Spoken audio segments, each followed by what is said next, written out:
La flat tax à 33% a été rejetée par l'Assemblée nationale, nous n'y aurons donc pas le droit cette année dans le plan de loi de finances 2025, ou aussi appelé le PLF. Pour rappel, les partis de gauche voulaient à la base passer la flat tax à 33% pour aller chercher quelques milliards supplémentaires en termes de recettes, et donc ça a été rejeté par l'Assemblée nationale au vote des députés, tout simplement parce qu'ils considèrent que ce serait contre-productif pour la France, puisqu'il y aurait un impact sur l'attractivité, ça limiterait l'investissement, et aussi ça aurait un impact pénalisant sur les épargnants moyens, puisque pour rappel, quand on parle de flat tax, c'est-à-dire c'est une taxe globale qui comprend l'impôt sur le revenu à 12,8%, qui est du coup forfaitaire, qui n'est pas soumis au barème progressif, et les prélèvements sociaux à 17,2%. Voilà pourquoi ça fait 30%. Et en fait, on pense souvent aux chefs d'entreprise ou aux grands actionnaires qui touchent des dividendes taxés à la flat tax à 30%, sauf que là-dedans, il n'y a pas déjà que des grands chefs d'entreprise, il y a aussi des petits entrepreneurs qui ont ouvert leur commerce, leur local, leur petit business, et puis qui touchent des dividendes, mais les dividendes peuvent être très faibles. Moi je connais des entrepreneurs qui prennent moins de 10 000 euros de dividendes par an, ils sont en grosse galère pour vivre. Ça comprend aussi les intérêts, donc c'est-à-dire que si vous mettez, par exemple, vous placez de l'argent sur un livret, alors un livret qui n'est pas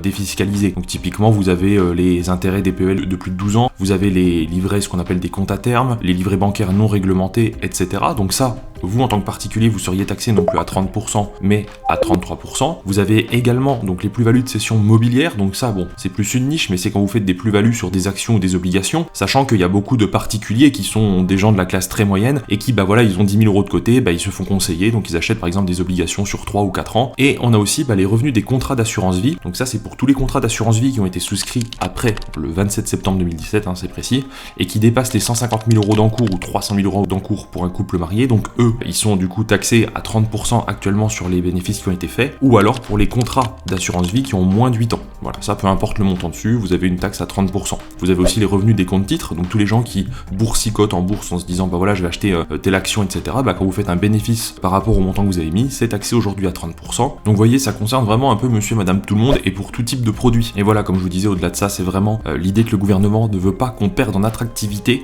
ou aussi qu'on montre qu'on a une instabilité dans la fiscalité en France, parce que ça pourra décourager les investisseurs d'acheter ou d'investir en France dans des entreprises françaises, ou alors au travers de produits justement de placements français, etc. Par chance, ça a été refusé par l'Assemblée nationale, donc là-dessus on est tranquille pour cette année. Mais voilà, ça montre bien qu'il y a quand même toujours ce clivage entre cette partie de la classe politique qui veut monter les recettes au détriment de quelque chose qui est très dur à chiffrer, qui va être la perte d'investisseurs, la perte d'argent, la perte de pouvoir d'achat, etc. Et une autre partie politique qui du coup se dit non, on va être plutôt dans une optique, on garde une stabilité fixe et une fiscalité entre guillemets, je dis vraiment entre guillemets, pas trop lourde, tout simplement parce que ça va permettre aux gens quand même d'investir, d'avoir un peu plus de pouvoir d'achat et d'essayer en fait d'avoir ce cercle vertueux de l'économie. Bon, quoi qu'il en soit, c'est comme ça que ça s'est passé. Dites-moi dans les commentaires ce que vous en pensez, si vous pensez que c'était une bonne idée ou pas. Souvent dans les autres vidéos, vous avez été très participatif, donc c'est très intéressant de voir votre avis sur le sujet. Et puis n'oubliez pas de vous abonner à la vidéo, on vous tient informé pour toutes les nouveautés fiscales et aussi vous pouvez découvrir la chaîne et nos services. Je vous dis à très vite pour de prochains contenus.